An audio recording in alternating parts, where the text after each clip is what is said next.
Terima kasih pemirsa, Anda masih bersama kami di Liputan Metropolis. Tim Serigala Emas Opsnal Polsek Batu Raja Timur berhasil membekuk seorang spesialis pembobol ruko dan rumah yang meresahkan warga Ogan Kumbring Ulu. Dari hasil penangkapan, ternyata pelaku pandai juga membobol handphone curian yang memiliki sandi pengamannya.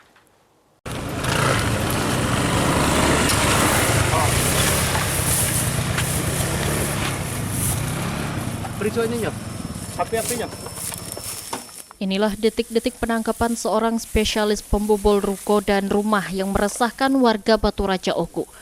Pelaku diketahui bernama Leo Anggara, warga desa Simpang Agung, Kecamatan Simpang Oku Selatan ini ditangkap tim Serigala Emas Opsnal Polsek Batu Raja Timur setelah melakukan aksi kesekian kalinya di Batu Raja Oku. Pelaku ditangkap tanpa ada perlawanan bersama barang bukti berupa 5 handphone dan 1 sepeda motor. Dari hasil interogasi tim Serigala Emas Opsnal Polsek Batu Raja Timur, pelaku ternyata pandai juga membobol kunci keamanan handphone yang dicurinya.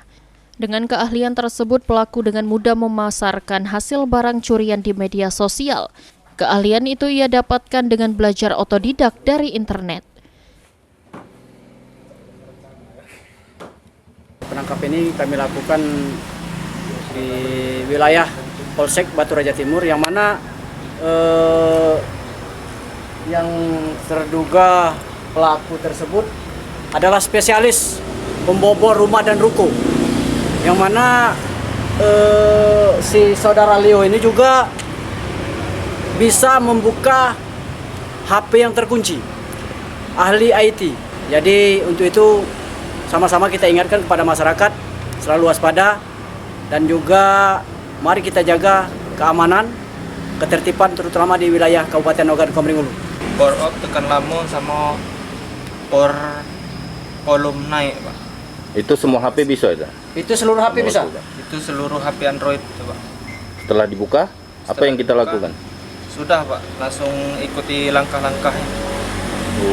Baru kita ganti kartu, Iya. baru kita jual kayak itu? Iya, Pak. Berapa kita jual? Tergantung HP, Kak. Kadang 400, 500, Pak. Kemana kita jualnya? Ke forum, Pak. Ke forum? Iya, Pak. Di internet juga? Iya, Pak, di forum internet. Dalam menjalankan aksinya, pelaku masuk ke rumah warga dan ruko yang ada penghuninya dengan cara mengendap-endap. Saat ini pelaku telah diamankan di Polsek Batu Raja Timur untuk mempertanggungjawabkan perbuatannya. Yunin Yuniki, POL TV.